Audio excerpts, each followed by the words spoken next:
Whatever sounds good. Like I said, there's no right or wrong. Whatever works for you. Your limitations will determine your style, and you want to be a musician with style. You don't want to be Yngwie Malmsteen of harmonica and just be able to play every single note that's like so dazzling, cramming a zillion notes into every stanza.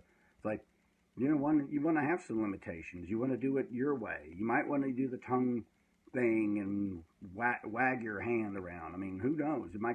It's cool. I think it's all cool. I'm not one of these guys, these harmonica Nazis, which is ridiculous. All right. When holding a bullet mic, as mentioned in the video, which hand should have the best, most grip on the mic?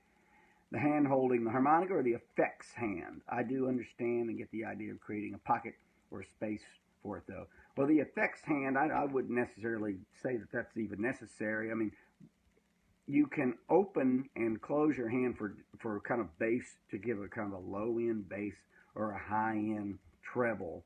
You're opening up that chamber. But if you're left-handed, you might be using the other hand. Depends on what's comfortable. Again, what's comfortable for you is the correct answer.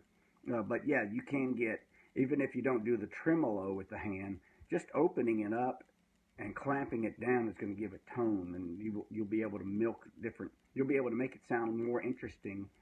A simple riff can become more dynamic by like opening and closing the hand depending on the note and how you want it to come across. So that is part of shaping the tone and having tone is opening up the mic and closing it in. And I'll show all this off later. Okay, which should be moving our harmonicas along our lips, or should our mouth and lips move up and down the harmonica? Both. I hope this question makes sense. I know what you mean, like, do you do this, or do you do this? Either way, I find it's almost like a combination. It's like your hand and your head are kind of synced up, but it's all sort of working together. I've seen people do this, but I think maybe you might have more control if you keep your head still. You don't shake your head around and you just kind of use your hand, but you'll find that your head is moving a little bit. It's just a matter of fine-tuning it in. Again, there's no right or wrong, but I think in this case it might be easier and you might not get so dizzy if you're moving your head around everywhere. As you stated, harmonicas can be a bit pricey. When discussing the Hohner brand Special 20, you almost sound a bit apprehensive regarding the quality. Do you feel that Hohner Special 20s are a wise investment? Will they last, or should one upgrade if the hobby turns into an obsession? I don't know. It just depends on your budget. You might want to go ahead and get those crossovers or Suzukis, things like that. But, you know, even those will go out of tune eventually, you know, and then it's like, what do you do with them? You throw them away.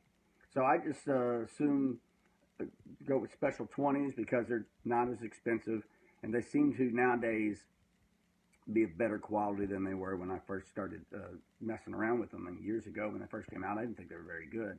They're supposed to be worked in already for you, but they would go out of tune quick, and now it seems like they're pretty decent. That's what I like.